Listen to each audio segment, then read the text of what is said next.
I want to say thank you for taking the opportunity to do a little bit of extra work or get a little extra help from me from this podcast. These are the answers and the work for numbers 1 through 4 for your homework tonight for 7-6, multiplying decimals by whole numbers. And I understand that this was a tough lesson, and I anticipated it would be. So if you follow my podcast, I'm going to give you a keyword that will give you 10 points of extra credit. So that will be at the end. So let's go ahead and begin. Number 1 on this page is 68.9 divided by 13. So the first thing that we need to do is bring our decimal up. Always your first thing is bring that decimal up.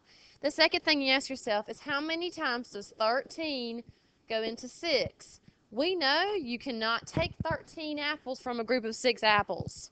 So we're going to put 0 here.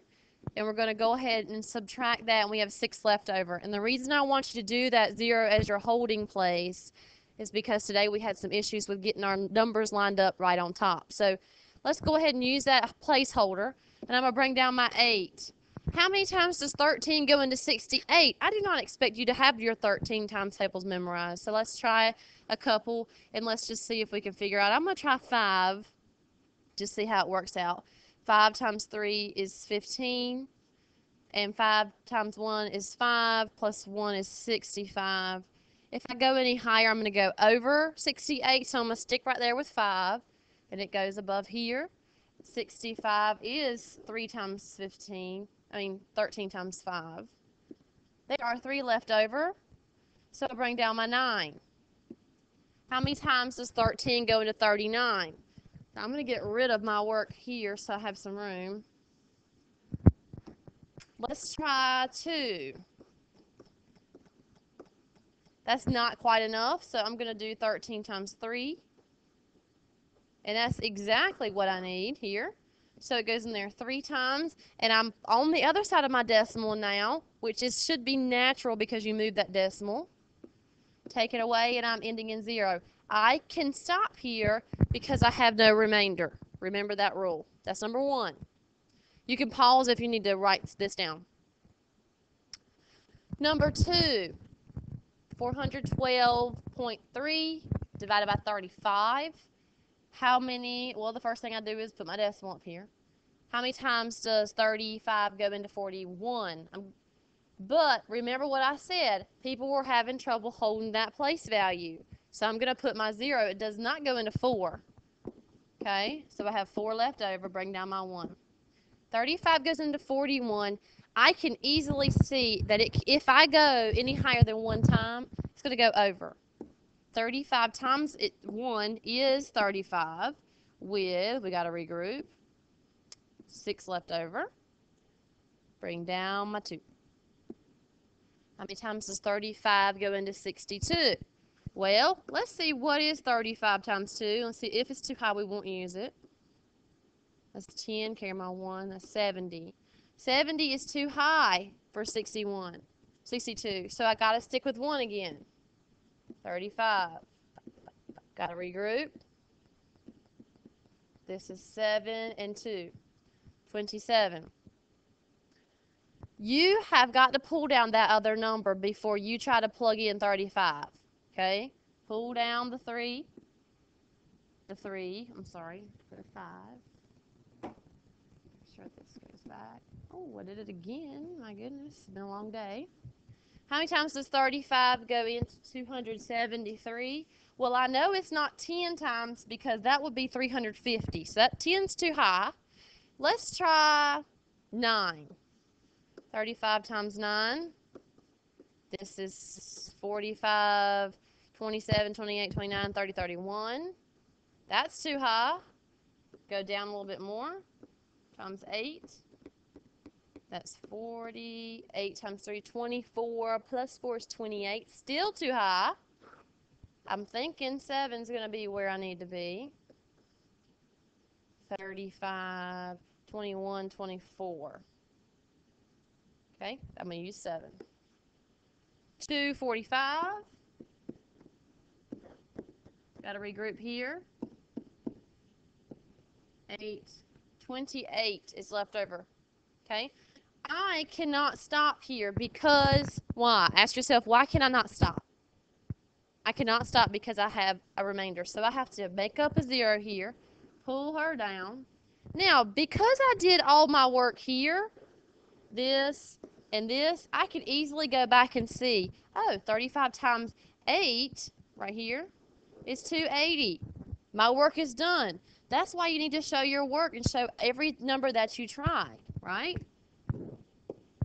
I have 0 as my remainder, so I can stop. Finally, I can stop. 11.78. That's number 2. Number 3, 90. How many times does 90 go into 1? Well, first thing I do is put my decimal. 0 times. 1's left over. How many times does 90 go into 14? 0 times. Bring down my 4. Now I can work, right?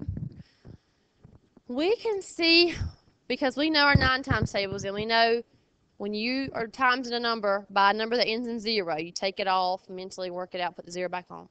If we were to try 2, 90 times 2, it will be too high because 90 times 2 is 180. So we're going to stick with 1. Okay? We can do this. We got to regroup here. This becomes 14. This is 0. 14 take away 9. This is 54. I cannot stop because I have a remainder. Okay? You should know your 9 times tables, and you should know that 9 times 6 is 54. So 90 times 6 would be 540. So that's what we're going to use. Can I stop? Can you stop? Can we stop? Yes, we can stop. We have 0 as our remainder. Good job. Next. And I don't think it's our... Ew, this is our last one. Good job. So we're going to divide 53.4 by 60. I'm going to move my decimal point up top. Can 60 go into 5? No. Can 60 go into 53? No. Can 60 go into 534? Yes, it can. Think mentally. If you times 60 by 10, it's 600. That's too high. If you times 60 by 9, what is 9 times 6? 9 times 6 is 54 with a 0. Too high. 60 times 8. 6 times 8 is 48. So we're going to use that. Take it away. Regroup. 8, 9, 10, 11, 12, 13. 54 is left over. Okay. So, can I stop? No, Miss Fortescue, you cannot stop. You have a remainder, so I create my 0. And because I did my work here again, see my work, we know that 60 times 9 is 540. And that's exactly what we need. Can you stop? Yes or no? Yes, you can stop. Why can you stop? Because you have 0 as your remainder. Excellent. Your answer is 89 hundredths. Now, you've been waiting for this. Your special word that you put on the top of your paper is the star and the word cougars, because we are the cougars. And then the number 9. Cougars, 9. If that goes on the top right hand of your paper, and don't tell anybody at school because that's not even fair, you will get not 10 points of extra credit to go on top of your great grade I know you're going to make because you already have numbers 1 through 4 answered. Okay, these questions are going to be worth about 7 points apiece, 7 or 8 points apiece. We're going to talk about that more tomorrow, so that could give you a good jump ahead. So I hope this was helpful, and I hope you have a great afternoon.